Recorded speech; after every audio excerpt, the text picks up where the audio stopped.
UAE-യിലൊക്കെ US president അല്ലെങ്കിൽ ഒരു രാഷ്ട്രത്തലവൻ അതിഥിയായിട്ട് വരുമ്പോൾ കൊടുക്കുന്ന ഏറ്റവും വലിയ സമ്മാനം ഒരു ഫാൽക്കണായിരിക്കും. ഭൂമിയിലേക്ക് ഒരു ഇരയെ കണ്ടാൽ അതിനെ സ്റ്റൂപ്പ് ചെയ്യും, അതിനെ റാഞ്ചും. പിടിക്കാൻ വേണ്ടിയിട്ട് ചെയ്യുന്ന സ്പീഡ് മണിക്കൂറിൽ 390 കിലോമീറ്റേഴ്സിനേക്കാളും കൂടുതൽ എടുത്തിട്ടുണ്ട്. അങ്ങനെ അബുദാബി ഗവൺമെൻറ് വിത്തിൻ 5 hours 5 മണിക്കൂർ കൊണ്ട് എൻ്റെ പാസ്പോർട്ടിൽ 10 കൊല്ലത്ത് ഗോൾഡൻ വിസ വരികയാണ്. ഇപ്പോൾ കേരള ശാസ്ത്രോത്സവം, അതേപോലുള്ള കേരള സംസ്ഥാന സ്കൂൾ ശാസ്ത്രോത്സവം, അങ്ങനെയുള്ള വലിയ വലിയ പ്രോഗ്രാമുകളിലൊക്കെ ഈ ഫാൽക്കണെ പ്രദർശിപ്പിക്കാറുണ്ട്. ഇതിനെ കാണാൻ വേണ്ടി പല ദിക്കിൽ നിന്നും ആളുകൾ വരാറുമുണ്ട്. ഞാൻ പറഞ്ഞത് ഒരുപാട് പണമുള്ള ഒരാൾക്ക് പോലും അച്ചീവ് ചെയ്യാൻ പറ്റാത്ത പലതും ഈ ഫാൽക്കൺ താങ്കളുടെ ലൈഫിൽ കൊണ്ടുവന്നിട്ടുണ്ടായിരുന്നു. തീർച്ചയായിട്ടും. ഇപ്പൊ ഈ അടുത്ത് നിങ്ങളങ്ങനെ പറയുമ്പോൾ ഇപ്പൊ നമ്മളെ ഇന്റർവ്യൂ നിന്നിട്ട് പോകും, എങ്കിലും വളരെ ഒരു രസകരമായ സംഭവം പറയാം. കഴിഞ്ഞ മാസമാണ് ഞാൻ ദുബായിൽ ഒരു ഫാൽക്കൺ അലൈനിൽ ഒരു ഫാൽക്കൺ ഫെസ്റ്റിവൽ ഉണ്ടായിരുന്നു. കഴിഞ്ഞ ഓഗസ്റ്റ് 30 മുതൽ സെപ്റ്റംബർ 7 വരെ അബുദാബിയിൽ എല്ലാ വർഷവും നടക്കുന്ന അഡിഹെക്സിൽ അബുദാബി ക്രിസ്റ്റോറിയൻ എക്സിബിഷനിൽ ഞാൻ 23 വർഷമായിട്ട് തുടർച്ചയായിട്ട് പങ്കെടുത്ത് ക്ലാസ് എടുക്കുന്ന ഒരാളാണ്. അപ്പോൾ സ്പീക്കറായിട്ടാണ് ഈ കഴിഞ്ഞ വർഷം ഞാൻ അബുദാബിയിൽ ക്ലാസ് എടുത്തത്. As A invited speaker of UAE, only representative of India. അങ്ങനെ അത് കഴിഞ്ഞിട്ട് ഇപ്രാവശ്യം അലൈനിൽ ഇതേപോലെ ഒരു ഫാൽക്കൺ ഫെസ്റ്റിവൽ ആദ്യമായിട്ട് തുടങ്ങി. അതിൽ ഞാൻ പങ്കെടുക്കാൻ വേണ്ടിയിട്ട് ഈ കഴിഞ്ഞ മാസം ഒക്ടോബറിൽ അലൈനിൽ പോയി. അത് കഴിഞ്ഞ് ആ ഒക്ടോബറിൽ അവിടുന്ന് എന്നോട് UAE ഫാൽക്കൺ ഫെഡറേഷൻ്റെ തലപ്പത്തുള്ള ആളുണ്ട്, ഷെയ്ഖ് റാഷിദ് അൽ മർഹാൻ. അദ്ദേഹം എന്നെ കുവൈറ്റിൽ നടക്കുന്ന വേൾഡ് കപ്പിലേക്ക് ജഡ്ജായിട്ട് ഇൻവൈറ്റ് ചെയ്തു. ഫാൽക്കൺ കോമ്പറ്റീഷനിലേക്ക്. ജഡ്ജി എന്ന് പറയുമ്പോൾ അറബികള് മാത്രം കുത്തകയാണെന്നുള്ളത് നിങ്ങൾ മനസ്സിലാക്കണം. അപ്പോൾ നിങ്ങൾ അവരുടെ ഒപ്പത്തിന് ഇല്ലെങ്കിലും അവരുടെ പിന്നാലെങ്കിലും നിൽക്കാനുള്ള ഒരു അവസരം കിട്ടുന്ന ഒരു ഭാഗ്യം തന്നെയാണ്. അങ്ങനെ ഇന്ത്യയിൽ മറ്റാരും ഇല്ലല്ലോ, ഇന്ത്യയിൽ വേറെ ആരുമില്ല.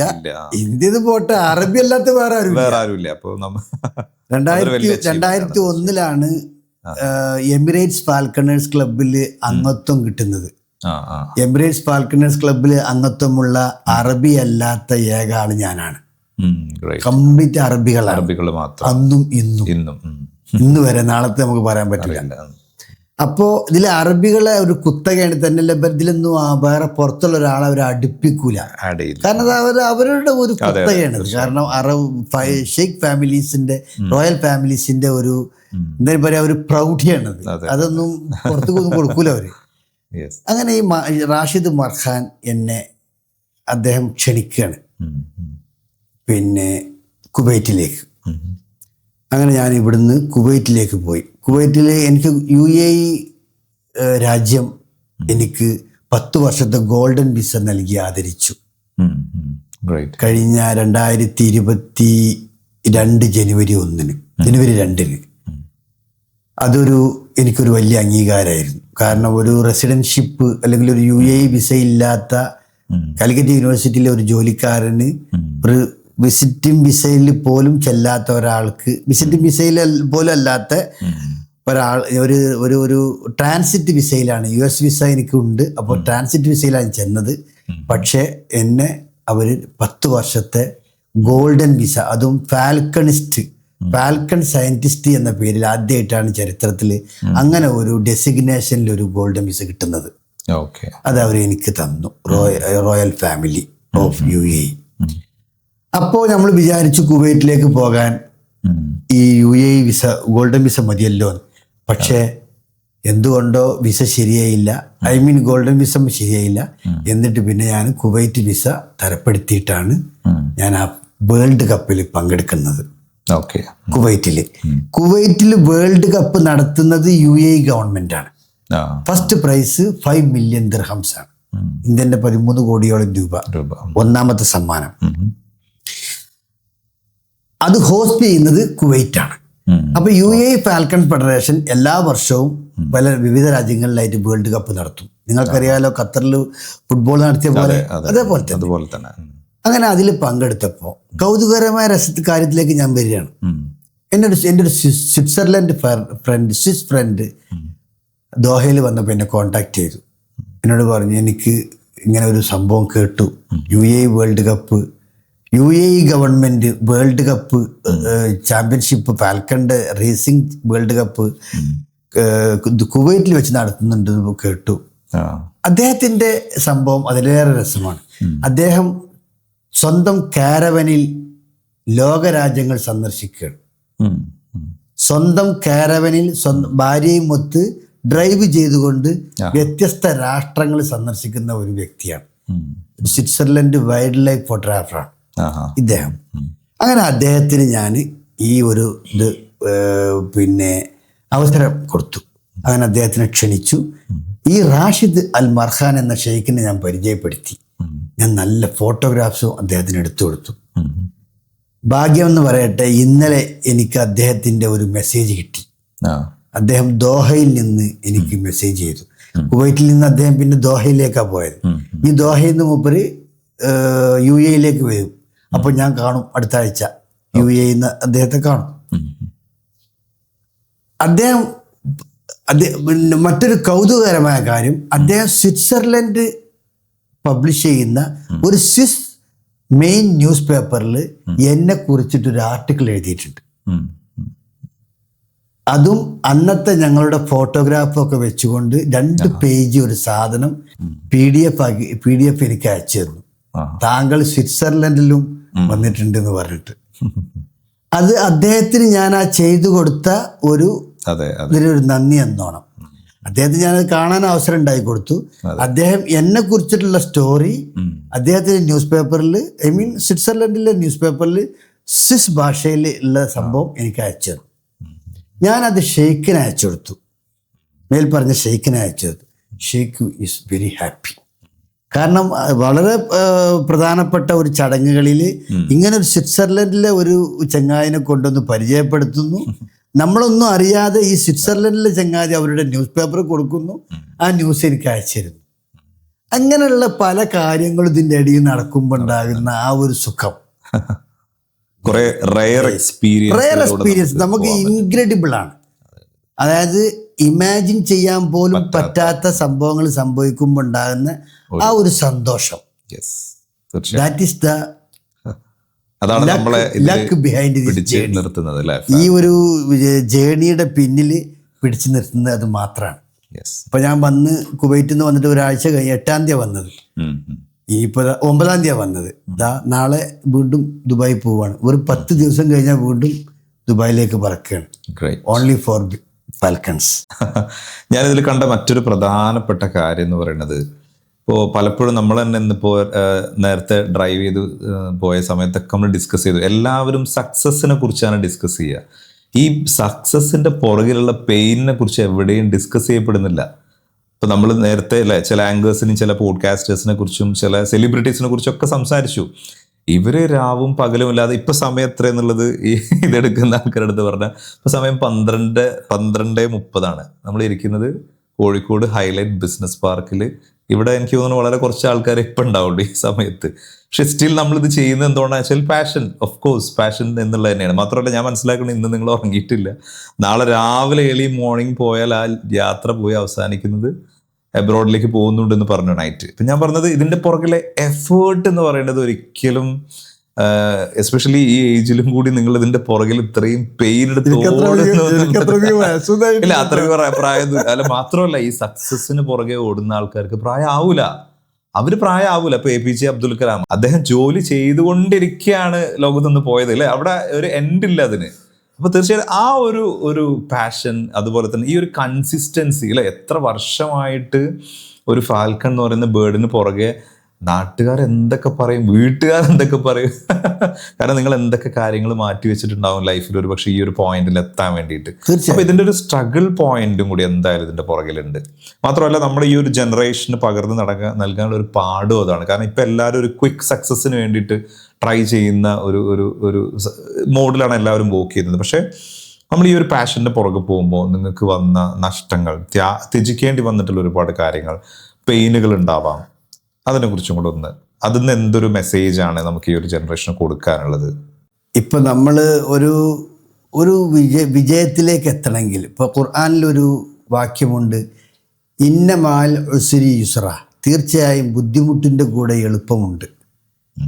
ഒരു പരാജയം വരുമ്പോൾ അതൊരു വിജയത്തിൻ്റെ മുന്നോടിയാകും എന്നൊരു സേയിങ് ഉണ്ട്. ഖുർആൻ നൂറ്റാണ്ടുകൾക്ക് മുമ്പ് പറഞ്ഞത് ഒരു എളുപ്പം കിട്ടണമെങ്കിൽ അതിൻ്റെ പിന്നിലൊരു ബുദ്ധിമുട്ടുണ്ടാവും. ഞാനിപ്പോൾ ഈ ഒരു എളുപ്പം, ഇപ്പോഴും എളുപ്പം എന്ന് പറഞ്ഞുകൂടെ, എന്നാലും ദൈവത്തെ എത്ര സ്തുതിച്ചാലും മതിയാവില്ല. ഇന്ന് കാലിക്കറ്റ് യൂണിവേഴ്സിറ്റിയിൽ ജോലി ചെയ്യുന്നു, ലോകമൊട്ടാകെ ഫാൽക്കണിനേക്കാളും സ്പീഡിൽ പറക്കുന്നു. തീർച്ചയായിട്ടും. കാരണം ഞാനൊരു യൂസഫ് അലി അല്ല. അതെ. കാരണം യൂസഫ് അലി സാഹിബിന് എന്ന് പറഞ്ഞാൽ അദ്ദേഹത്തിൻ്റെ വിജയത്തിൻ്റെ പിന്നിൽ ഒരുപാട് പരിശ്രമങ്ങൾ ഉണ്ടായിട്ടുണ്ട്, ഞാൻ കേട്ടിട്ടുണ്ട്. അദ്ദേഹം നേരിട്ട് തന്നെ എന്നോട് പറഞ്ഞിട്ടുണ്ട്. അദ്ദേഹം എന്നെ എവിടുന്ന് കണ്ടാലും പക്ഷിശാസ്ത്രജ്ഞൻ എന്നാണ് വിളിക്കാറ്. ഈ അടുത്തൊരു നല്ലൊരു അനുഭവം ഉണ്ടായി. സാന്ദർഭികമായിട്ട് പറയുമ്പോൾ ഇങ്ങനത്തെ കൗതുകങ്ങളാണല്ലോ നമ്മൾ കേൾക്കേണ്ടത്. തീർച്ചയായിട്ടും. ഇപ്പം ഈ അടുത്ത് പാണക്കാട് ഇന്ത്യൻ യൂണിയൻ മുസ്ലിം ലീഗ് പ്രസിഡന്റ് സയ്യിദ് സാദിഖ് അലി ശിഹാബ് തങ്ങളുടെ രണ്ടാമത്തെ മകൻ്റെ കല്യാണം കോഴിക്കോട് വെച്ച് നടക്കുകയുണ്ടായി, വിവാഹ സൽക്കാരം. അതിൽ മുഖ്യാതിഥി MA യൂസഫ് അലി സാഹിബായിരുന്നു. അദ്ദേഹം എനിക്ക് ഒരുപാട് നല്ല ബന്ധങ്ങളുണ്ട്, ഒരുപാട് കാലങ്ങളായിട്ടുള്ള ബന്ധങ്ങളുണ്ട്. 2005, 2004, 10-20 വർഷമായിട്ടുള്ളൊരു ബന്ധമാണ് എനിക്ക് യൂസഫ് അലി സാഹിബുമായിട്ട്. അത് പല സ്ഥലങ്ങളിൽ നിന്നും പാണക്കാട് സയ്യിദ് മുഹമ്മദ് അലി ശിഹാബ് തങ്ങളാണ്.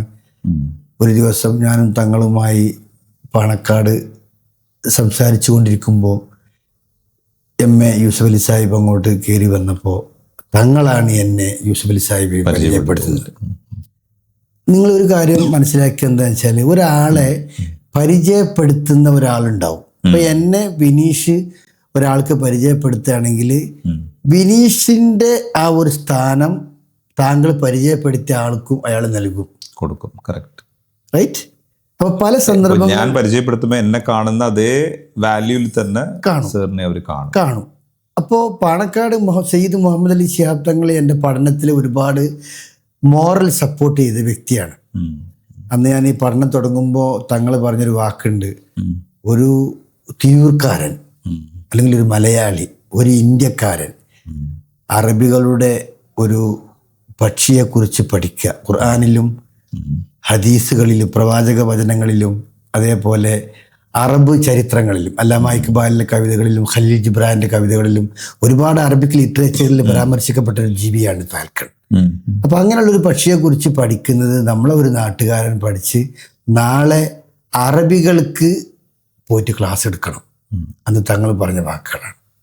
നിങ്ങളെ അറബ് ലോകം കേൾക്കും, കാണും, നിങ്ങളെ വാക്യങ്ങൾ അല്ലെങ്കിൽ നിങ്ങൾ കൊടുക്കുന്ന ലെസൺ അവർ പഠിക്കും. അത് ഇന്ന് സത്യമായിരിക്കുകയാണ്. എത്രയോ വർഷങ്ങളായിട്ട് അറബ് കുട്ടികൾക്ക് അറബ് വേഷത്തിൽ അറബി ഭാഷയിൽ ക്ലാസ് എടുക്കുകയാണ് അവരുടെ ദേശീയ പക്ഷിയെക്കുറിച്ച്. ഈ തിരുവൂരിൽ നിന്ന് വാണിയന്നൂരിൽ നിന്ന് പോയിട്ടാണ് ക്ലാസ് എടുക്കുന്നത്. അപ്പോൾ ഈ ഫാൽക്കണെ കുറിച്ച് പഠിക്കാനുള്ള ഒരു ജിജ്ഞാസ വരുന്നത് ബഹുമാനപ്പെട്ട ശിഹാബ് തങ്ങളിലൂടെയാണ്. തങ്ങള് കുടുംബവുമായും വളരെ അടുത്ത ബന്ധം പുലർത്തുന്ന ഒരാളാണ് ഞാൻ. ഇന്നലെയും തങ്ങളെ കുടുംബത്തിലുള്ള 2-3 പേര്, പാണക്കാട് അബ്ബാസ് അലി തങ്ങൾ, ബഷീർ അലി തങ്ങൾ, മുനവർ അലി തങ്ങൾ, ഇവരൊക്കെ ഒന്നിച്ച് ഞങ്ങളൊരു കല്യാണത്തിൽ പങ്കെടുത്തിരുന്നു വടകരയിൽ. അപ്പോൾ ഞാൻ പറഞ്ഞ തങ്ങൾ ഫാമിലിയായിട്ട് വളരെയധികം ബന്ധം പുലർത്തുന്നതാണ്. അപ്പോൾ ഈ തങ്ങളുടെ മകൻ്റെ കല്യാണത്തിന് യൂസഫ് അലി വരികയാണ്, ഹെലികോപ്റ്ററിൽ വരികയാണ്. അപ്പോൾ യൂസഫ് അലി സാഹിബ് ഇങ്ങനെ വരുന്ന വരവിൽ എന്നെ ദൂരത്ത് കാണുകയാണ്. ആ പക്ഷിശാസ്ത്രജ്ഞൻ എന്ന് പറഞ്ഞുകൊണ്ട് അദ്ദേഹം പറയാണ്. അപ്പോൾ നമ്മളതൊരു ഇത്രയും ആയിരക്കണക്കിന് ആളുകളെ അടിയുന്നു നമ്മളെ അദ്ദേഹം ഐഡൻറ്റിഫൈ ചെയ്യാണ്. അദ്ദേഹം ഭയങ്കര മെമ്മറി പവറാണ്. അപ്പോൾ പെട്ടെന്ന് ഞാൻ ചെന്ന് കൈ കൊടുത്തു. അപ്പോൾ അദ്ദേഹം പറഞ്ഞൊരു സംഭവം എന്നെ വല്ലാതെ ഞെട്ടിച്ചു കളഞ്ഞു. അതായത് അന്ന് പത്രത്തിൽ, അന്ന് എല്ലാ പത്രങ്ങളിലും യൂസഫ് അലി സാഹിബും ഒമാൻ രാജാവും ഒമാൻ സുൽത്താനും മോദിയും കൂടെയുള്ള ചിത്രമുണ്ടായിരുന്നു. ഒമാൻ സുൽത്താൻ മോദിയുമായി സംഭാഷണം നടത്തുന്നതിൽ ഒരു മീഡിയേറ്ററായി പ്രവർത്തിച്ച ആളാണ് MA യൂസഫ് അലി സാഹിബ്. നിങ്ങൾക്കറിയാം, എല്ലാ രാജ്യ പ്രസിഡന്റുമാരും അല്ലെങ്കിൽ തലവന്മാരും പ്രത്യേകിച്ച് മിഡിൽ ഈസ്റ്റിൽ യൂസഫ് അലി വഴിയാണ് അത് വർക്കൗട്ടാണ്. അപ്പോൾ ഇദ്ദേഹം ഇങ്ങനെ പറഞ്ഞ് പിന്നെ ട്രേഡ് സെന്ററിലായിരുന്നു കല്യാണം കോഴിക്കോട്. ഇങ്ങനെ കയറിയിട്ട് വേദിയിലേക്ക് വരുന്ന ആ ഇടയിൽ എൻ്റെ ഞാൻ കൈ കൊടുത്തു. ഇങ്ങനെ ഒന്നിച്ച് നടന്നു വരുമ്പോൾ പറഞ്ഞു, ഞാൻ ഇന്നലെ ഒമാൻ സുൽത്താനോട് പറഞ്ഞു, എൻ്റെ നാട്ടുകാരൻ നിങ്ങളുടെ പക്ഷിയെക്കുറിച്ച് ഡോക്ടറേറ്റ് എടുത്തിട്ടുണ്ട് എന്ന് പറഞ്ഞു. അപ്പോൾ ഈ എന്നെക്കുറിച്ച് അവിടെ പറയേണ്ട ആവശ്യം എന്താ? ഒമാൻ സുൽത്താന് ഇന്ത്യൻ പ്രധാനമന്ത്രി നരേന്ദ്രമോദിയുമായി സംഭാഷണത്തിനിടയിൽ MA യൂസഫ് അലി സാഹിബ് ഈ വിനീതിനെ കുറിച്ച് പറയേണ്ട എന്താവശ്യമുണ്ട്? അവരുടെ ദേശീയ പക്ഷിയെ കുറിച്ച് എൻ്റെ ഒരു നാട്ടുകാരൻ PhD ഒക്കെ എടുത്തിട്ടുണ്ട് എന്ന് ഞാൻ സുബൈറിനെ കുറിച്ച് ഇന്നലെ പറഞ്ഞു എന്ന് പറഞ്ഞു. അത് കേട്ടപ്പോൾ സത്യത്തിൽ ആ കൂട്ടത്തിലുള്ള എല്ലാവരും എൻ്റെ മുഖത്ത് നോക്കി. കാരണം എന്താ വെച്ചാൽ, നമ്മൾ കഷ്ടപ്പെട്ട് ഇപ്പം നേരത്തെ പറഞ്ഞ പോലെ ഇങ്ങനെ ഉറക്കൊഴിഞ്ഞിട്ട് കഷ്ടപ്പെടുത്ത് നേടി എടുത്ത ഒരു അംഗീകാരമാണത്. കറക്റ്റ്. അല്ലെങ്കിൽ യൂസഫ് അലി സാഹിബ് ഇപ്പം അതിൻ്റെ ഇടയിൽ ഇപ്പം അത് തലേന്ന് ഒമാൻ അപ്പം ഞാനന്ന് രാവിലെ ആ ചിത്രം കണ്ടതാണ്. യൂസഫ് അലി സാഹിബും മോദിയും ഒമാൻ സുൽത്താനും ഉള്ള ചിത്രം ഞാൻ പത്രത്തിൽ രാവിലെ കണ്ടതാണ്. അപ്പോൾ ഇത് രണ്ടും കൂടി കൂട്ടി വായിച്ചു നോക്കുകയാണ്. അത് അദ്ദേഹം പറയേണ്ട ഒരു ആവശ്യമില്ല. അദ്ദേഹം പല കാര്യങ്ങളും സംസാരിച്ചു കൊടുത്തിട്ട് ഇത് പറഞ്ഞത് ഇവിടെ പറയേണ്ട ആവശ്യം എന്താ? ഞാൻ പറയുന്നത് വിനീഷിന് മനസ്സിലാണല്ലേ? ആ പറഞ്ഞ കാര്യം എന്നെ കണ്ടപ്പോൾ പറഞ്ഞപ്പോൾ I was impressed, I was blessed. തീർച്ചയായിട്ടും. അങ്ങനെ ഒരുപാട് പിന്നെ ഒരുപാട് അനുഭവങ്ങൾ പെയിന് കിട്ടുന്ന നമുക്ക് കിട്ടുന്ന റിവാർഡ് എന്ന് പറയുന്നത് ഇതാണ്. അതേപോലെ ഇത് പറയുമ്പോൾ ഒരു കാര്യം ഓർക്കാതിരിക്കാൻ വയ്യ. നമ്മുടെ അസ്ലം മുഹിയുദ്ദീൻ, അദ്ദേഹം UAE പ്രസിഡന്റ്, UAE പ്രധാനമന്ത്രി, ദുബായ് ഭരണകർത്താവ് Sheikh Mohammed bin Rashid Al മക്തൂബിൻ്റെ പ്രൈവറ്റ് സെക്രട്ടറി ആയിരുന്നു. അദ്ദേഹം 2005 അദ്ദേഹം മരണപ്പെടുന്നത്. അദ്ദേഹം എൻ്റെ പഠനവുമായിട്ട് ഒരുപാട് ബന്ധപ്പെട്ട ആളാണ്. അതേപോലെ ഒരുപാട് വ്യക്തികൾ, ഞാനിപ്പോൾ ഓരോരുത്തരെ പറഞ്ഞാൽ ഇപ്പോൾ അത് തീരൂല. നമ്മൾ ഇൻ്റർവ്യൂ ആഴ്ചകൾ എടുക്കും. ഒരു ദിവസം 8ാമത്തെ വിസിറ്റിംഗ് ഞാൻ നിങ്ങളോട് നേരത്തെ പറഞ്ഞു, 8 വിസിറ്റിംഗ് കഴിഞ്ഞു. പിന്നെ എനിക്ക് വിസിറ്റിംഗ് വിസ ഗവൺമെൻറ് പാസ്സാക്കി തന്നില്ല. പിന്നെ ഞാൻ സ്റ്റുഡൻറ്റ് വിസയിലാണ് ഞാൻ എൻ്റെ പഠനം കണ്ടിന്യൂ ചെയ്യുന്നത്. അങ്ങനെ 8ാമത്തെ വിസിറ്റിംഗ് കഴിഞ്ഞ് ഞാൻ ഷാർജ എയർപോർട്ടിൽ 3 ദിവസം ഒരേ ഡ്രസ്സിൽ ഞാൻ നിൽക്കേണ്ടി വന്നു. എനിക്ക് വേറെ വിസ കിട്ടിയില്ല. അത് കിട്ടാതിരിക്കാനൊരു കാരണമുണ്ട്. ഞാൻ ഈ ഇറാനിൽ പോയി വന്ന ദിവസം ഒരു വെള്ളിയാഴ്ചയായിരുന്നു. വെള്ളി ശനി അവധിയാണ്. പിന്നെ ഞായറാഴ്ച ആണ്. അപ്പോൾ 2-3 ദിവസം അവധി ആയതുകൊണ്ട് എൻ്റെ വിസിറ്റിംഗ് കിട്ടിയില്ല, എൻ്റെ വിസ പാസ്സായില്ല. അപ്പോൾ ഒരുപാട് ആളുകൾ പല വിസ പ്രശ്നമൊക്കെ അവിടെ നിൽക്കുന്ന കൂട്ടത്തിൽ ഞാനും പെട്ടു. അങ്ങനെ ഒരേ ഡ്രസ്സ് നമ്മൾ നിൽക്കേണ്ടി വന്നു 3 ദിവസം. 3ാമത്തെ ദിവസം ഞാൻ അവിടെ ഇങ്ങനെ നിൽക്കുമ്പോൾ നമ്മുടെ മുൻ റെയിൽവേ മന്ത്രിയായിരുന്ന മുസ്ലിം ലീഗ് നേതാവ് അഹമ്മദ് സാഹിബ് വിമാനം കയറാൻ വേണ്ടിയിട്ട് ഷാർജ എയർപോർട്ടിലേക്ക് വരികയാണ്. അപ്പോൾ അദ്ദേഹം വരുമ്പോൾ ഞാൻ അവിടെ നിൽക്കുന്നത് കണ്ടപ്പോൾ, ആ ഫാൽക്കൺ എന്താ അവിടെ ഇരിക്കണേ എന്ന് ചോദിച്ചപ്പോൾ ഈ വിവരം ഞാൻ പറഞ്ഞു. അപ്പോൾ അഹമ്മദ് സാഹിബ് പറഞ്ഞൊരു വാക്ക് ഞാൻ ഇന്ന് ഓർക്കുകയാണ്. അഹമ്മദ് സാഹിബ് പറഞ്ഞു, പിന്നെ തങ്ങളുമായി ബന്ധപ്പെട്ടില്ല എന്ന് ചോദിച്ചു. അപ്പോൾ ഞാൻ അന്ന് തങ്ങളെ വിളിച്ചിരുന്നു.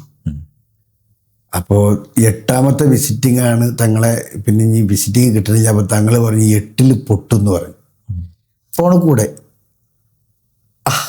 ആ വിവരം ഞാൻ അഹമ്മദ് സാഹിബുമായിട്ട് ഷെയർ ചെയ്തു. തങ്ങളെ വിളിച്ചില്ല ചോദിച്ചപ്പോൾ തങ്ങൾ പറഞ്ഞു 8 പൊട്ടെന്ന് പറഞ്ഞെന്ന് പറഞ്ഞു. അപ്പോൾ അഹമ്മദ് സാഹിബ് പറഞ്ഞു, ഡോൺ വറി, നേരം വിളിക്കട്ടെ, ഒരു മാർഗം ഉണ്ടാവും എന്ന് പറയുകയും അദ്ദേഹം നാട്ടിലേക്ക് പോവുകയും വിമാനം കയറി പോവുകയും ചെയ്തു. പിറ്റേന്ന് വൈകുന്നേരമായപ്പോഴേക്കിന് എനിക്കൊരു സ്റ്റുഡൻറ്റ് വിസ ഈ മരണപ്പെട്ട അസ്ലം മുഹിയുദ്ദീൻ എടുത്തു തന്നു. അപ്പോൾ ഞാനിത് കൂട്ടി വായിക്കണത് എന്താണെന്ന് വെച്ചാൽ, ഇങ്ങനെ കുറേ ആളുകളുമായിട്ടുള്ള ബന്ധം ഇന്നും നിലനിൽക്കുന്നത് ഇങ്ങനെ ഒരുപാട് ഹേർഡിൽസ് ഞാൻ ഫേസ് ചെയ്തുകൊണ്ടാണ്. ഈ ഹേർഡിൽസ് ഫേസ് ചെയ്തിട്ടില്ലെങ്കിൽ ഞാൻ നിങ്ങളെ കൂടെ ഇന്നിപ്പോൾ രാത്രി 1 മണിക്ക് ഈ ഹൈലൈറ്റ് മാളിൽ ഇരിക്കേണ്ട ഒരാവശ്യമില്ല. എനിക്ക് സുഖമായിട്ട് കിടന്നുറങ്ങാം. അപ്പോൾ ഇങ്ങനെ ഒരുപാട് അനുഭവങ്ങൾ എന്നെ ഈ നിലയിലെത്തിച്ചു. ഇനിയും ഒരുപാട് കാര്യങ്ങൾ ചെയ്യാനുണ്ട്, ഒരുപാട് യാത്രകൾ ചെയ്യാനുണ്ട്, പലതും നേടാൻ മീൻസ് ഈ ഒരു യാത്ര ഇങ്ങനെ ചെയ്യാണ്. അതിനിടയിൽ ഒരുപാട് അനുഭവങ്ങൾ ഉണ്ടാവും. ആ അനുഭവങ്ങൾ ഉണ്ടാകുന്ന ആ സന്തോഷം, പക്ഷെ അതിന് എനിക്ക് പല ഭാഗത്തേക്കും ഡൈവേർഷൻ കിട്ടുന്നുണ്ട്. ഇപ്പൊ ഞാൻ 3 വർഷമായി ഒരു പുസ്തകം ഷാർജ ഗവൺമെന്റിന് സമർപ്പിച്ച് അത് പബ്ലിഷ് ചെയ്യാൻ പോവുകയാണ്. എൻ്റെ ജീവിതത്തിൽ വലിയൊരു നേട്ടമാണ്. അവരെന്നോട് 3 പുസ്തകം എഴുതാൻ ആവശ്യപ്പെടുകയും കൂടി ചെയ്തിട്ടുണ്ട്, 3 വിഷയങ്ങളിലായിട്ട്. അപ്പോൾ ഇനിയിപ്പോൾ എനിക്ക് അടുത്ത ഇന്റർവ്യൂവിൽ 2-3 കൊല്ലം കഴിയുമ്പോൾ താങ്കളോട് എനിക്ക് പറയാൻ പറ്റുമല്ലോ, എൻ്റെ 4 പുസ്തകം ഷാർജ ഗവൺമെന്റ് പബ്ലിഷ് ചെയ്തു. ഓരോ വർഷവും ഓരോ പുസ്തകം പബ്ലിഷ് ചെയ്യാൻ ഒരു വാക്ക് തന്നിട്ടുണ്ട്. അതിൽ ഫസ്റ്റ് പുസ്തകം ഈ February heritage days, Sharjah heritage days എന്ന് പറയുന്ന ഒരു ഫംഗ്ഷൻ ഉണ്ട്. ഫെബ്രുവരി 6 മുതൽ 12 വരെ. അതിൽ ഗവൺമെന്റിന്റെ അതിഥിയായിട്ട് ഞാൻ യാത്ര ചെയ്യും. ഷാർജ സുൽത്താനാണ് എൻ്റെ ഡ്രീം. അത് റിലീസ് ചെയ്യാൻ ഞാൻ ആഗ്രഹിക്കുന്നത്. തീർച്ചയായിട്ടും അങ്ങനെ സംഭവിക്കട്ടെ. കാരണം ഇപ്പൊ മുന്നിൽ നമുക്കൊരു ഫാൽക്കൺ ഉള്ളതുകൊണ്ട് തീർച്ചയായിട്ടും ഉറപ്പാണ് ഫാൽക്കൺ അതൊക്കെ നേടിത്തരുന്നുള്ളതാണ് ഞാൻ മനസ്സിലാക്കുന്നത്. ഫാൽക്കൺ അത്രയും പവർഫുൾ ആണ് താങ്കളുടെ ലൈഫിൽ. അതുപോലെ തന്നെ ഫാൽക്കണുമായി ബന്ധപ്പെട്ട് ഇപ്പോൾ സ്വന്തമാക്കാൻ പറ്റിയിട്ടുണ്ടോ എപ്പോഴെങ്കിലും? അങ്ങനെ ചിന്തിച്ചിട്ടുണ്ടോ ഒരു ഫാൽക്കണ സ്വന്തമാക്കണം എന്നുള്ളത്? കാരണം ഇത്രയും പൈസ കൊടുത്ത് വാങ്ങാൻ പറ്റുമെന്ന് എനിക്കറിയില്ല. അല്ലാത്ത രീതിയിൽ സ്വന്തമാക്കാൻ പറ്റിയിട്ടുണ്ടോ, സ്വന്തമാക്കണം എന്ന് തോന്നിയിട്ടുണ്ടോ, അങ്ങനെ എന്തെങ്കിലും? ഫാൽക്കണ സ്വന്തമാക്കാൻ പറ്റിയിട്ടുണ്ടോന്ന് ചോദിച്ചാൽ, ഫാൽക്കൺ നമ്മളെ കയ്യിലിരിക്കുമ്പോൾ നമ്മൾ സ്വന്തം തന്നെയാണ്. അപ്പൊ നമ്മൾ ഏതൊരു ഫംഗ്ഷന് പോയാലും ഫാൽക്കൺ നമ്മളെ കയ്യിലിരിക്കും. 5-6 കോടി രൂപയുടെ, ചിലപ്പോൾ 4 കോടി രൂപയുടെ ഫാൽക്കണൊക്കെ നമ്മൾ കയ്യിൽ വെച്ചുകൊണ്ട്, ഇപ്പൊ അടുത്ത അല്ലയിൽ പോയപ്പോഴും ഫാൽക്കണ കയ്യിൽ വെച്ച്, കുവൈറ്റ് പോയപ്പോഴൊക്കെ അത് വെച്ചിട്ട് എടുക്കും. ആ ഒരു ഫോട്ടോ എടുക്കുമ്പോൾ ആ ഫാൽക്കൺ എന്റെ ഫാൽക്കണാണ്. പക്ഷെ ദ ഓണർ ഈസ് ഷെയ്ഖ്. മനസ്സിലായില്ലേ? ഒരു ദിവസം 2013 ഞാൻ കാലിക്കറ്റ് യൂണിവേഴ്സിറ്റിയുടെ ഡിസ്റ്റന്റ് എഡ്യൂക്കേഷന്റെ പരീക്ഷ നടത്താൻ വേണ്ടിയിട്ട് എന്നെ വൈസ് ചാൻസലർ ഡെപ്യൂട്ടി ചെയ്യാണ് കുവൈറ്റിലേക്ക്. ആയിടെ കുവൈറ്റ് അമീർ, അദ്ദേഹം 2 വർഷം മുമ്പ് മരിച്ചു. അദ്ദേഹം എനിക്കൊരു ഫാൽക്കണെ, ഒരു സ്റ്റഫ്ഡ് ഫാൽക്കണെ, അതായത് ജീവിച്ചിരിക്കുമ്പോൾ 5-5.5 കോടി രൂപയുള്ള വിലയുണ്ടായിരുന്ന ഒരു ഫാൽക്കണെ സമ്മാനിച്ചു 2013. അത് എൻ്റെ ഡിപ്പാർട്ട്മെന്റിൽ. ഇപ്പം നമ്മൾ ശാസ്ത്രയാൻ പോലുള്ള ശാസ്ത്രമേളകൾ, ഇപ്പോൾ കേരള ശാസ്ത്രോത്സവം, അതേപോലുള്ള കേരള സംസ്ഥാന സ്കൂൾ ശാസ്ത്രോത്സവം, അങ്ങനെയുള്ള വലിയ വലിയ പ്രോഗ്രാമുകളിലൊക്കെ ഈ ഫാൽക്കണെ പ്രദർശിപ്പിക്കാറുണ്ട്. ഇതിനെ കാണാൻ വേണ്ടി പല ദിക്കിൽ നിന്നും ആളുകൾ വരാറുമുണ്ട്. കഴിഞ്ഞ വർഷവും നമ്മളെ ശാസ്ത്രയാനിൽ കാലിക്കറ്റ് യൂണിവേഴ്സിറ്റിയിൽ ഉണ്ടായിരുന്നു. അത് കാണാൻ വേണ്ടി പല ദിക്കുകളിൽ നിന്നും ആളുകൾ വരാറുണ്ട്. ആ ഒരു ഫാൽക്കണാണ് എൻ്റെ ജീവിതത്തിലുള്ള എൻ്റെ ഒരു സമ്മാനം, സ്വന്തം ഫാൽക്കൺ. അതെ, അതൊരു നിധി പോലെ ഞാൻ കഴിഞ്ഞ 13 വർഷത്തോളമായിട്ട് സൂക്ഷിക്കുന്നുണ്ട്. എൻ്റെ ഡിപ്പാർട്ട്മെന്റിൽ, എൻ്റെ ലാബിലുണ്ട്, എൻ്റെ ഓഫീസിലുണ്ട്. പൊതുവെ ഫാൽക്കണെ കുറിച്ചും കൂടെ നമുക്ക് 1-2 കാര്യങ്ങൾ അറിയേണ്ടതുണ്ട്. ഫാൽക്കണിന്റെ ഒരു ലൈഫ് എത്രയാണ് വരുന്നത് എന്നുള്ളത് 1. 2, എങ്ങനെയാണ് ഫാൽക്കണിന്റെ ഒരു ഫാമിലി എന്ന് പറയുന്ന കൺസെപ്റ്റ്, എങ്ങനെയാണ് അവർ മുട്ടയിടുകയാണോ, ഞാൻ പ്രസവിക്കുക, ഒന്നും അറിയില്ല, എനിക്കും അറിയില്ല അതിനെക്കുറിച്ച്. അതുപോലെ അതിൻ്റെ ഒരു പ്രത്യേക സവിശേഷതകളായിട്ട് എന്തെങ്കിലും ഉണ്ടോ? എന്താണ് ഈ ഫാൽക്കൺ, ആ ഫാൽക്കണിന്റെ വ്യക്തിത്വം? ഫാൽക്കൺ എന്ന് പറഞ്ഞാൽ അത് ഒരുപാട് പറയാനുണ്ട്. ഫാൽക്കൺ ലോകത്തെ ഏറ്റവും സ്പീഡ് കൂടിയ ജീവിയാണ്. മണിക്കൂറിൽ 380 കിലോമീറ്ററോളം സ്പീഡിൽ അത് 390 അടുത്ത് റെക്കോർഡ് ചെയ്യപ്പെട്ടിട്ടുണ്ട്. അതായത് ആകാശത്ത് നിന്ന് ഭൂമിയിലേക്ക് ഒരു ഇരയെ കണ്ടാൽ അതിനെ സ്റ്റൂപ്പ് ചെയ്യും, അതിനെ റാഞ്ചും പിടിക്കാൻ വേണ്ടിയിട്ട് ചെയ്യുന്ന സ്പീഡ് മണിക്കൂറിൽ 390 കിലോമീറ്റേഴ്സിനേക്കാളും കൂടുതൽ എടുത്തിട്ടുണ്ട്. ഓ, അപ്പൊ നിങ്ങൾക്കൊന്ന് ഒരു ഇമാജിൻ, ബുള്ളറ്റ് ട്രെയിൻ അതെ, അതിനേക്കാളും more than the speed of bullet train in Germany. 350 ഒക്കെയാണ് ജർമ്മനിയിൽ ഞാൻ യാത്ര ചെയ്തിട്ടുണ്ട് 2003. 2003 യാത്ര ചെയ്യുമ്പോൾ 350 ഇപ്പൊ ഞാൻ കൂടിയെന്ന് അറിയില്ല. ഈ 350-നേക്കാളും കൂടുതൽ, 390-350 കൂടുതലാണ്. It is more than the speed of bullet train in Germany, 390 km/h. അപ്പോ അങ്ങനെയുള്ള ഒരു ലോകത്തെ ഏറ്റവും സ്പീഡ് കൂടിയ ഒരു ജീവിയാണ്, ഏറ്റവും വില കൂടിയ ഒരു ജീവിയാണ്, ഒരാക്രമണകാരിയാണ്. തൻ്റെ ബീക്കും തൻ്റെ കൊക്കുകളൊക്കെ കൃത്രിമമായിട്ട് മൂർച്ച കൂട്ടിയിട്ട് അതിനെ വേട്ടയ്ക്ക് ഉപയോഗിക്കുന്ന ഒരു ജീവിയാണ് ഫാൽക്കൺ. ഓക്കെ, ലോകത്ത് പാസ്പോർട്ട് നിർബന്ധമാക്കപ്പെട്ട മനുഷ്യൻ കഴിഞ്ഞാൽ ഏക ജീവിയാണ്. അതേപോലെ ഒരുപാട് പ്രത്യേകതകളുണ്ട് ഫാൽക്കണിന്. അപ്പോ അത് വ്യത്യസ്ത അറബ് രാജ്യങ്ങൾ വ്യത്യസ്ത ഫാൽക്കണുകളെ അവരുടെ വേട്ടക്കും ഇതിനൊക്കെ ഉപയോഗിക്കുകയും അവർ ഇപ്പോൾ UAE-യിലൊക്കെ US പ്രസിഡന്റ് അല്ലെങ്കിൽ ഒരു രാഷ്ട്രത്തലവൻ അതിഥിയായിട്ട് വരുമ്പോൾ കൊടുക്കുന്ന ഏറ്റവും വലിയ സമ്മാനം ഒരു ഫാൽക്കണായിരിക്കും. നിങ്ങൾക്ക് ഗൂഗിളിൽ നോക്കിയാൽ കാണാം, മുൻ US president Bill Clinton, George Bush ഇവരൊക്കെ വന്നപ്പോൾ UAE president his highness Sheikh Mohammed bin Zayed Al Nahyan, his highness Sheikh Mohammed bin Rashid Al Maktoum, ഇവരൊക്കെ കൊടുത്തത് ഒരു ഫാൽക്കണിനെയാണ്. കാരണം അതിനേക്കാളും വിലയുള്ളത് അവർ കാണില്ല. ഡയമണ്ടും ഇതൊക്കെ അതിൽ താഴെയാണ് അവർ കാണുന്നത്. അപ്പൊ ഈ ഡയമണ്ടിനേക്കാളും അല്ലെങ്കിൽ നമ്മളിപ്പോ എന്തൊക്കെ വില പിടിക്കുന്ന ആ സാധനത്തിനേക്കാളൊക്കെ ഒരു ഫാൽക്കണിനാണ് അങ്ങോട്ട് കൊടുത്താൽ അതിനപ്പുറത്തേക്ക് നത്തിങ് മോർ ദാൻ ദാറ്റ്. അപ്പോൾ തന്നെ നമുക്ക് മനസ്സിലാക്കാൻ പറ്റും ലോകത്ത് ഏറ്റവും വില കൂടിയത് ഫാൽക്കണാണ്. ഇപ്പൊ US പ്രസിഡന്റ് UAE-യിൽ വരുമ്പോ ഒരു ഗിഫ്റ്റായിട്ട് ഫാൽക്കണിനെ കൊടുക്കണമെങ്കിൽ ഫാൽക്കൺ ചില്ലറക്കാരനല്ല, ഒരിക്കലും അല്ല. എന്തായാലും ഫാൽക്കൺ സ്റ്റോറിന്റെ ഇടയിൽ എനിക്ക് വേറൊരു കാര്യം കൂടി ഫീൽ ചെയ്യുന്നത് ചോദിക്കാൻ, ഒരു PhD എവിടെയാണ് കൊണ്ടെത്തിക്കുന്നത് എന്നുള്ളതാണ് എനിക്ക് ഇൻട്രസ്റ്റിംഗ് ആയിട്ട് തോന്നിയത്. കാരണം പലപ്പോഴും ഇപ്പൊ നമ്മളെ നാട്ടിൽ വിദ്യാഭ്യാസം തന്നെ എന്താ +2 എടുക്കുന്നു, പിന്നെ ഒരു ഡിഗ്രി എടുക്കുന്നു, അത് കഴിഞ്ഞ് ഒരു സ്കിൽ ബേസ്ഡ് എന്തെങ്കിലും ചെയ്ത് അങ്ങനെ പോകുന്നു. അത്ര ആൾക്കാർ അതിനൊരു വലിയൊരു കാര്യമായിട്ട് കാണുന്നില്ല. ഒരു എഡ്യൂക്കേഷണൽ ലിമിറ്റേഷൻ വെച്ചിട്ടാണ് ആൾക്കാർ കാണുന്നത്. പക്ഷെ എനിക്ക് തോന്നുന്നു ഒരുപാട് PhD ഇപ്പോൾ ശ്രമിച്ചുകൊണ്ടിരിക്കുന്ന എത്രയോ ആൾക്കാരുണ്ടായിരിക്കും. കാരണം അവർക്കൊക്കെ ഇത് വലിയൊരു പ്രചോദനമാണ് അല്ലേ. ജസ്റ്റ് ഒരു PhD, ഒരു തീസിസ് കഴിഞ്ഞൊരു ജോലി ചെയ്യുക എന്നുള്ളതല്ല, അതിനപ്പുറത്ത് ഒരു ലൈഫ് ടൈം അച്ചീവ്മെന്റ് ക്രിയേറ്റ് ചെയ്യാൻ പറ്റും എന്ന് പ്രൂവ് ചെയ്ത ഒരു മൊമെന്റാണ് ശരിക്കും ഈ ഫാൽക്കൺ എന്ന് പറയുന്ന ഒരു ഡൊമൈനിലുള്ള ഇത്രയും വലിയൊരു ജേണി. അപ്പൊ ശരിക്കും എഡ്യൂക്കേഷനിലൂടെ വേണമെങ്കിലും ഒരുപക്ഷെ ഒരു ബിസിനസ്സുകാരൻ വിചാരിച്ചാൽ ഒരുപക്ഷെ ഒരുപാട് VIPസിലേക്ക് എത്താൻ ഈ നാട്ടിൽ ഓപ്ഷൻ ഉണ്ട്. പക്ഷെ പഠനത്തിലൂടെ എത്തുക എന്ന് പറയുന്നത് അത്ര എളുപ്പമൊന്നുമല്ല. പക്ഷെ ഇങ്ങനൊരു വഴി വ്യത്യസ്തമായിട്ട് തുറക്കാൻ പറ്റും എന്നൊരു കോൺഫിഡൻസ് ഈ സ്റ്റോറിയിലുണ്ട്. അപ്പൊ ഇപ്പൊ നിലവിൽ PhD എടുക്കുന്ന ആൾക്കാർക്കും ഇനി അതല്ല, ലൈഫിൽ സംതിങ് ഡിഫറെന്റ്, മറ്റൊരു വഴിയിലൂടെ, വേറിട്ട വഴിയിലൂടെ സഞ്ചരിക്കണമെന്ന് ആഗ്രഹിക്കുന്ന ആൾക്കാരോട് എന്താ പറയാനുള്ളത്? അല്ല, നമ്മളൊരു PhD സാധാരണഗതിയിൽ ഒരു PhD നേടിയാൽ ഒരു പത്രത്തിൽ ഒരു ചെറിയൊരു കോളത്തിൽ ഇന്ന വിഷയത്തിൽ ഒരു PhD നേടി, ഇന്നയാളുടെ ഭാര്യയാണ്, അല്ലെങ്കിൽ ഇന്നയാളുടെ ഭർത്താവാണ്, അല്ലെങ്കിൽ എന്തെങ്കിലും സംഭവം ഇന്നയാളുടെ മകനാണ്, മകളാണ്, ചെറിയൊരു പാസ്പോർട്ട് സൈസ് ഫോട്ടോഗ്രാഫും റിപ്പോർട്ടും. ഞാൻ 2004 PhD നേടുന്നത്, 21 വർഷം മുമ്പാണ്. 2004 PhD നേടുമ്പോൾ 6 വർഷത്തെ പഠനം കഴിഞ്ഞിട്ടാണ്. അപ്പോൾ 21 6 27 പിന്നെ ഞാൻ അലൈൻ ഡയറിയിൽ വർക്ക് ചെയ്ത ആ സമയം, അപ്പോൾ ടോട്ടൽ 30 ചില്ല വർഷമായി എൻ്റെ ഈ പ്രാന്ത് തുടങ്ങിയിട്ട്. അന്നും ഇന്നും എനിക്ക് പ്രശസ്തിയെ ഫാൽക്കൺ തന്നിട്ടുള്ളൂ. ഒരു വിഷയത്തിൽ PhD നേടിയാൽ ആ നേടിയതോടു കൂടി ആ സംഭവം കഴിഞ്ഞു. പിന്നെ നമുക്കൊരു ജോലി കിട്ടി, ആ ജോലിയായിട്ട് മുന്നോട്ട് പോകും, റിട്ടയർമെന്റ് കാര്യങ്ങളായി. പക്ഷെ ഞാൻ ആ തുടങ്ങിയ അന്നത്തെ സ്പിരിറ്റ് കൂടാന്നല്ല, കുറഞ്ഞിട്ടില്ല.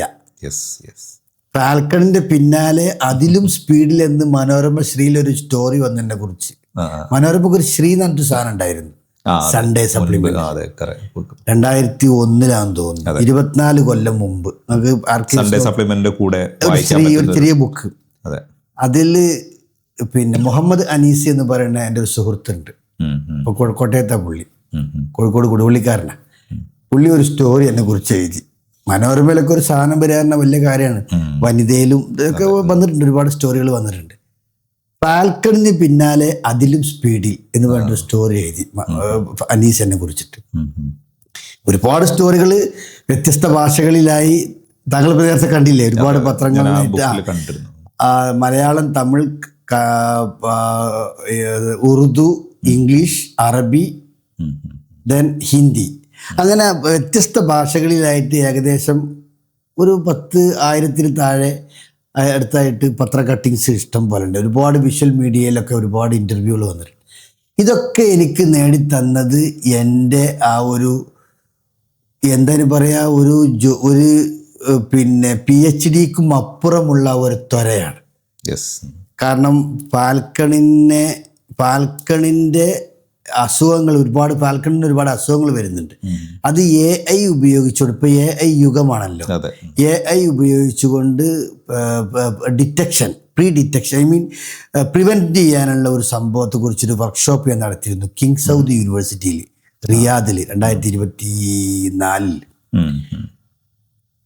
അതേപോലെ ഇപ്പോൾ AI ഉപയോഗിച്ചുകൊണ്ട് എൻ്റെ കീഴിൽ ഷാർജയിലൊരു കുട്ടി റിസർച്ച് ചെയ്യുന്നുണ്ട്, falcon disease connected with AI. ഇതൊക്കെ ചെറിയ കാര്യമായിട്ടൊന്നും ഞാൻ കാണുന്നില്ല. കാരണം നമ്മൾ ഇവിടെ കാണാത്ത, അത് പറഞ്ഞപ്പോൾ ഒരു കൗതുകരമായ രസം കൂടി പറയട്ടെ.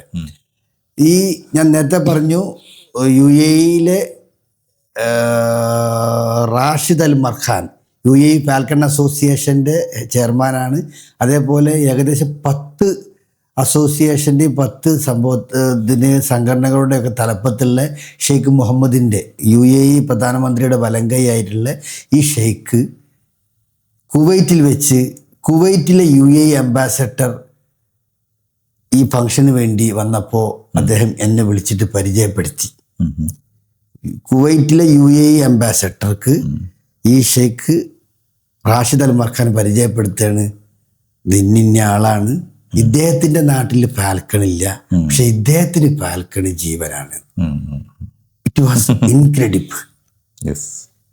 അതൊരു വലിയൊരു അംഗീകാരമാണ്. അപ്പോൾ ആ അംബാസഡർ പറഞ്ഞൊരു കാര്യമുണ്ട് എന്നോട്, we will meet on tomorrow at 10 o'clock എന്ന് പറയുന്നത്. അദ്ദേഹം അപ്പം എന്നോട് ഇങ്ങോട്ട് പറഞ്ഞു, നാളെ രാവിലെ 10 മണിക്ക് അപ്പോയിൻമെൻറ്റ് ഞാൻ തന്നിരിക്കുന്നു. ഞാൻ ചോദിക്കാതെ തന്നെ, ഒരു അംബാസഡർ ഞാൻ അങ്ങോട്ട് ചോദിക്കാതെ തന്നെ നാളെ രാവിലെ 10 മണിക്ക് നമ്മളിവിടെ ഇരിക്കും, എനിക്ക് സംസാരിക്കാനുണ്ടെന്ന് പറഞ്ഞിട്ട് ഇങ്ങോട്ട് അപ്പോയിൻമെൻറ്റ് തരിക. ഇങ്ങനത്തെ കുറേ അനുഭവങ്ങൾ നമ്മളിങ്ങനെ നേടിയെടുക്കലാണ് ഇപ്പം എൻ്റെ പണി. ഇതിൻ്റെ ഒരു ലഹരി. കാരണം അതിപ്പോൾ ഉണ്ടായത് അല്ലയിൽ വെച്ചിട്ടാണ് കുവൈറ്റ് പോണത്. കുവൈറ്റിൽ നിന്നാണ് ഇങ്ങനൊരു സംഭവം വരുന്നത്. ഇനിയിപ്പോ നാളെ ഞാൻ ദുബായിലേക്ക് പോണത് ഹിസ് ഹൈനസ് ഷെയ്ഖ് ഹംദാന്റെ ഫാൽക്കൺ ഫെസ്റ്റിവലിൽ പങ്കെടുക്കാനാണ്, ചാമ്പ്യൻഷിപ്പ് പങ്കെടുക്കാനാണ്. വേൾഡ് ചാമ്പ്യൻഷിപ്പ് ഫസ ഫെസ്റ്റിവൽ, അത് എല്ലാ വർഷവും നടക്കാറുള്ളതാണ്. വലിയ മില്യൺ കണക്കിന് ദിർഹംസ് പ്രൈസ് കൊടുത്തുകൊണ്ട് വിവിധ മിഡിൽ ഈസ്റ്റിൽ നിന്ന് വന്നിട്ട് ഫാൽക്കണുകൾ മത്സരിക്കുന്ന ഒരു സംഭവമാണ് ഫസ ഫെസ്റ്റിവൽ, ഫസ ചാമ്പ്യൻഷിപ്പ്. എല്ലാ വർഷവും ഞാൻ പങ്കെടുക്കാറുണ്ട്. അപ്പോൾ അതിൽ ഇൻവൈറ്റ് ചെയ്യാണ്. അതിലാണ് ഇപ്പോൾ ഞാൻ നാളെ ദുബായിലേക്ക് യാത്ര ചെയ്യുന്നത്. എനിക്ക് ഭയങ്കര ബ്യൂട്ടിഫുൾ ആയിട്ടുള്ളൊരു ജേണിയാണ്, എക്സൈറ്റിംഗ് ആണ് ശരിക്കും. ഞാനിതിന്ന് ഉൾക്കൊണ്ട ഒരു പാഠം പറയുകയാണെങ്കിൽ, നമ്മളൊരു ഒരു ഒരു കാര്യത്തിൽ ഇറങ്ങിത്തിരിച്ച് അതിൻ്റെ വാല്യൂ ക്രിയേറ്റ് ചെയ്യുമ്പോൾ, അതായത് കൺസിസ്റ്റൻ്റ് ആയിട്ട് അതിൻ്റെ വാല്യൂ ക്രിയേറ്റ് ചെയ്ത് കൊണ്ടുപോകുമ്പോൾ നമ്മളെ ജീവിതത്തിൽ സംഭവിക്കുന്ന അത്ഭുതങ്ങൾ, ഇതാണ് എനിക്ക് ഫീൽ ചെയ്തത്. അതായത് ഫാൽക്കൺ എന്നുള്ളതിൻ്റെ ഒരു വാല്യൂ അല്ലെ, അതാണല്ലോ പഠിച്ച് നമ്മൾ മുന്നോട്ട് പോകുമ്പോൾ നമുക്ക് വീണ്ടും തെളിഞ്ഞു വരുന്ന അതാണ്.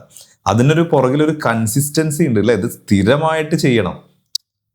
നമ്മൾ കണ്ടിന്യൂസ് ഒരു കാര്യം കുറേ കാലം വർഷങ്ങൾ ചെയ്യാന്ന് പറയുന്നത് ഒരിക്കലും ഒരു ചെറിയ പ്രോസസ്സല്ല. ഇപ്പം നോർമലി പറയാറുണ്ട്, ഇപ്പോൾ ഒരു കാര്യം നമ്മൾ 10,000 മണിക്കൂർ ചെയ്താൽ നമ്മൾ അതിലൊരു ലെജൻഡായി മാറി എന്നൊക്കെ പറയുന്ന പോലെ, ഇപ്പോൾ ഒരു ഇതായിട്ട് പറയാറുണ്ട്, ഒരേ കാര്യം കണ്ടിന്യൂസ് ചെയ്യുമ്പോൾ നമ്മളതിൽ ലെജൻഡായിട്ട് മാറുന്ന പോലെ. അപ്പം അത്തരത്തിലൊരു ഫാൽക്കണിന്റെ പുറകിലെ ഒരു എന്താ പറയുക സബ്ജക്റ്റിലെ ലെജൻഡായി മാറുന്നു. ഒരു കൺസിസ്റ്റൻസിയിലെ ഒരു വലിയൊരു മെസ്സേജ് അതിലുണ്ട്. അതുപോലെ വാല്യൂ ക്രിയേഷൻ, വലിയൊരു വാല്യൂ ക്രിയേറ്റ് ചെയ്യുന്നു.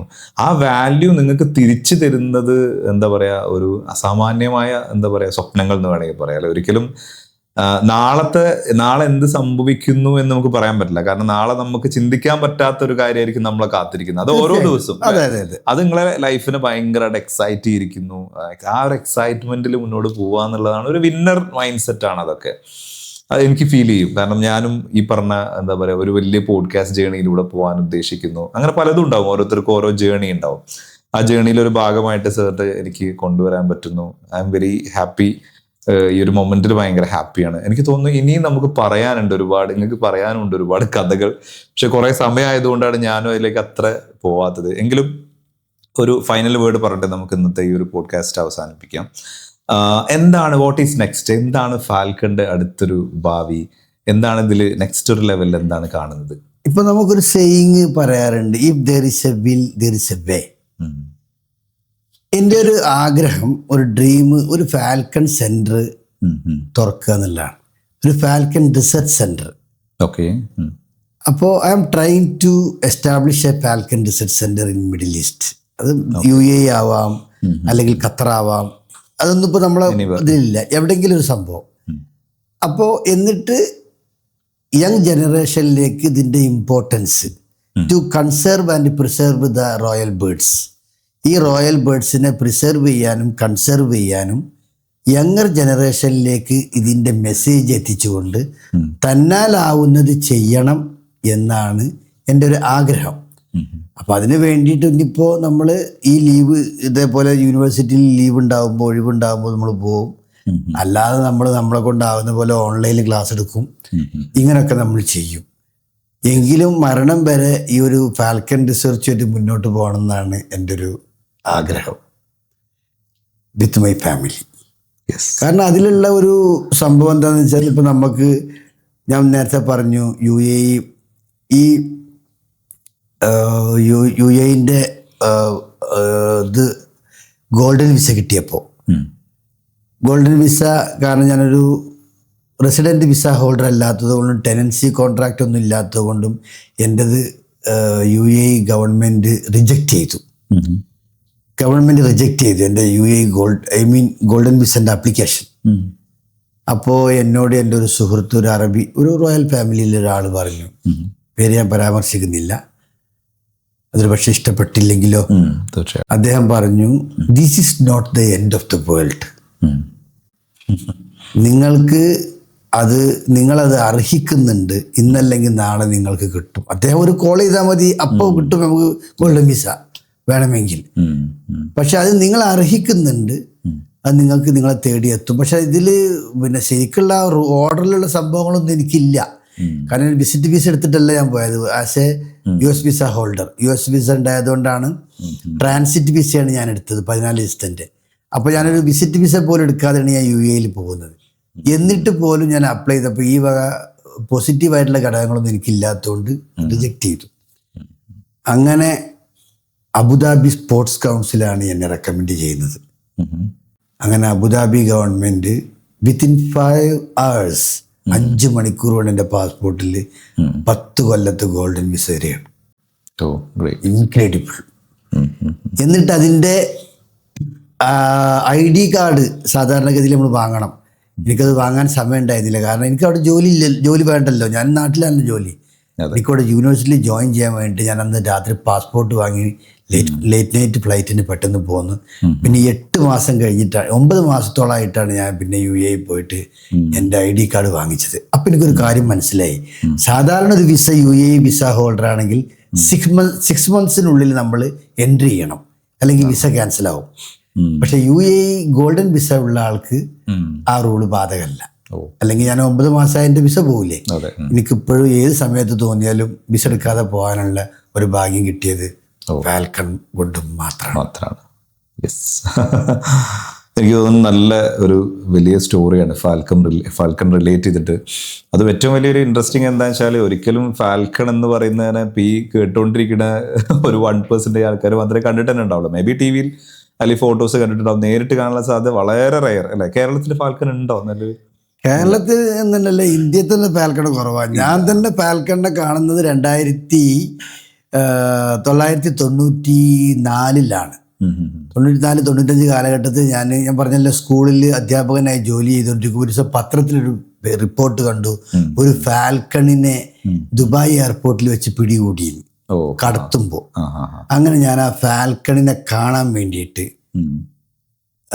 ഡൽഹിയിലെ national museum of natural history എന്ന് പറയുന്ന ഒരു മ്യൂസിയം ഉണ്ട്. അവിടെ ഇവര് പിന്നെ ഇന്ദിരാഗാന്ധി ഇന്റർനാഷണൽ എയർപോർട്ടിൽ നിന്ന് പിടിച്ചതായിരുന്നു ഒരു ഫാൽക്കണെ. ആരോ കള്ളക്കടത്തിൽ ദുബായിക്ക് കയറ്റിയത്. ആ ഫാൽക്കണെ കൊണ്ടുവന്നിട്ട് കൂട്ടിലാക്കിയിട്ടുണ്ട്. അന്ന് എൻ്റെ ജീവിതത്തിൽ ആദ്യമായിട്ടൊരു ജീവനുള്ള ഫാൽക്കണെ കാണുന്നത് ഞാൻ ഡൽഹി പോയിട്ടാണ്. ഡൽഹിയിൽ പോയിട്ട് വിമാനം കയറിയിട്ട് ഡൽഹി പോയിട്ട്, അന്നൊന്നും കോഴിക്കോട് എയർപോർട്ടില്ല, തിരുവനന്തപുരത്ത് പോയിട്ട് വിമാനത്തിൽ പോയിട്ടാണ് ഒരു ഫാൽക്കണെ കണ്ടിട്ട് തിരിച്ചു വരുന്നത്. അപ്പൊ ഞാൻ പറഞ്ഞുകൊണ്ടിരുന്നത്, നിങ്ങൾ ഫാൽക്കൺ ഉണ്ടോന്ന് ചോദിച്ചല്ലോ. ഈ ഒരു ഫാൽക്കണെ കാണാൻ വേണ്ടി നമ്മള് എയർപോർട്ടിൽ നിന്ന് പിടിച്ച ഫാൽക്കണെ നമ്മൾ പോയി കാണുന്നു. പക്ഷെ അതൊരു തുടക്കം മാത്രമായിരുന്നു. പിന്നെ ഫാൽക്കൺ നമ്മളെ തേടി വരാൻ തുടങ്ങി. ഈ അടുത്ത് ആ ഒരു കാര്യം കൂടി പറഞ്ഞിട്ട് നമുക്ക് നിർത്താം. ഈ അടുത്ത് മലപ്പുറത്ത് ഒരു ഷഹീൻ ഫാൽക്കണെ ഒരു മുസ്തഫ എന്ന് പറയുന്ന ഒരു മ്യൂസിക് ഡയറക്ടർക്ക് കിട്ടുകയാണ്, പരിക്ക് പറ്റിയിട്ട്. അദ്ദേഹം പിന്നെ ഒരു ഷഹീൻ ഫാൽക്കണെ കിട്ടിയപ്പോൾ പിന്നെ മൂപ്പരത് പെട്ടെന്ന് ഫോട്ടോ എടുത്തിട്ട് ഗൂഗിളിൽ നോക്കിയപ്പോൾ ഫാൽക്കണാണ്. അതിൽ നോക്കിയപ്പോൾ എൻ്റെ പേര് കണ്ടു, എന്നെ വിളിച്ചു. ഞാനത് ഇങ്ങോട്ട് യൂണിവേഴ്സിറ്റി കൊണ്ടുവരാൻ വേണ്ടി പറഞ്ഞു. ഞാനതിന് ട്രീറ്റ്മെൻറ്റ് നൽകി. ഏകദേശം 4-5 മാസത്തോളം നല്ല പരിക്ക് പറ്റിയത്. മരപ്പട്ടി കടിച്ചു കൊണ്ടുപോകുമ്പോൾ അവർ രക്ഷപ്പെടുത്തിയതാണ് മുസ്തഫ. എന്നിട്ട് ഞാൻ അതിനെ അതിൻ്റെ ECG എടുത്തു, അതിന് എക്സ്റേ എടുത്തു. ഒരുപാട് പരിക്ക് പറ്റിയിരുന്നു. ഒരുപാട് ട്രീറ്റ് ചെയ്തു, നന്നായിട്ട് ഇതാക്കി എന്നെ റിലീസ് ചെയ്തു. അപ്പോൾ ആ ഫാൽക്കൺ ഒരു പക്ഷേ പാകിസ്ഥാനിന്നോ അല്ലെങ്കിൽ വേറെ ഏതെങ്കിലും രാജ്യത്തു നിന്നോ അല്ലെങ്കിൽ രാജസ്ഥാൻ ജയ്സൽമേറിന്നോ എവിടുന്നെങ്കിലൊക്കെ വരെയിരിക്കും. എങ്കിലും മലപ്പുറത്ത് എത്തി. മലപ്പുറത്ത് നിന്ന് പിന്നെ മുസ്തഫ വഴി എൻ്റെ വീട്ടിലും എത്തി. അപ്പൊ ഫാൽക്കണെ നമ്മളെ തേടി വരുന്നുണ്ട്, ജീവനോടെ വരുന്നുണ്ട്, സ്റ്റഫ്ഡ് വേറെ ഉണ്ട്. അങ്ങനൊക്കെ ആയിട്ട് ഇങ്ങനെ പോകുന്നു. എന്തായാലും നമ്മുടെ ഒരു പോഡ്കാസ്റ്റിന്റെ ഉദ്ദേശം ഇത്രയേ ഉള്ളൂ. ഒരാളുടെ ലൈഫിൽ നിന്ന് നമുക്ക് പഠിക്കാൻ ഒരുപാടുണ്ട്. ഒരു പുസ്തകം വായിച്ചു തീരുന്നതിനേക്കാൾ നല്ലത് ഒരാളുടെ ലൈഫിൽ നിന്ന് പഠിക്കുന്നതെന്ന് പലപ്പോഴും പറയാറുണ്ട്. അതുപോലെ കാരണം ഒരു ലൈഫ് ജേണി എന്നുള്ളത് ഭയങ്കര ഇമ്പോർട്ടൻ്റ്. അത് ഓരോരുത്തർക്കും യുണീക്ക് ആയിരിക്കും. ഇപ്പോൾ സാറിൻ്റെ ഒരു ജേണി ആയിരിക്കില്ല എനിക്ക്, എൻ്റെതായിരിക്കില്ല മറ്റൊരാൾക്ക്. പക്ഷെ ഓരോ ലൈഫിൽ നിന്ന് നമുക്ക് എന്ത് ചെയ്യാനുണ്ട്, പഠിക്കാനുണ്ട്, ഒരുപാട് പഠിക്കാനുണ്ട് തീർച്ചയായിട്ടും. അപ്പൊ ഇന്ന് നമുക്ക് ഈ ഒരു ഫാൽക്കൺ സ്റ്റോറിയിലൂടെ എനിക്ക് തോന്നുന്നു ഈ വീഡിയോ കണ്ട ഒരുപാട് ആൾക്കാർക്ക് ഒരുപാട് കാര്യങ്ങൾ ലെസൺസ് കിട്ടിയിട്ടുണ്ടാവും എന്നുള്ളത് 100% എനിക്ക് ഉറപ്പുണ്ട്. എനിക്ക് തോന്നുന്നു വീണ്ടും നമ്മൾ ഒരിക്കൽ കൂടി ഇതേപോലെ ഒന്നുകൂടി ഇരിക്കണം എന്ന് എനിക്ക് തോന്നുന്നു. ഇനിയും പുതിയ ഫാൽക്കൺ സ്റ്റോറി, കാരണം ഫാൽക്കൺ സ്റ്റോറി പറയാൻ എനിക്ക് വേറെ ആരെയും വിളിക്കാൻ പറ്റൂല, നിങ്ങളെ മാത്രമേ വിളിക്കാൻ പറ്റൂ എന്നുള്ളത് തന്നെയാണ്.